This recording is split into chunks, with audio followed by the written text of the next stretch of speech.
scenes. Behind the scenes. Behind the scenes. Yung pagiging successful lang yan eh. Pinili mo.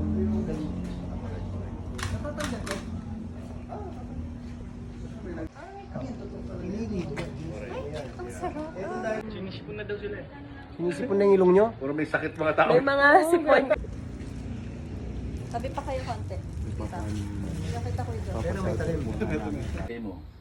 Okay naman. Okay naman. Masaya with my family kasama lahat. Mhm. Mas masaya ka dahil nandun si Jerry. Bakit naman? Importante ba siya? Oh, ay gano'n. Ay, kompleto kami kaya. Lolo. Yan ang isa mong apo. Ano, time management, kung halimbawa Pag may time siya. maluwag na maluwag ang oras. siya. Alam mo naman kasi sa trabaho natin, di ba? Oo. Hindi mo alam yung kung kailan ka free. Tsaka Hindi mo rin sobra- alam kung kailan ka may trabaho. Lalo na ito, sobrang dami ng ginagawa. Pagka hindi naman ako busy,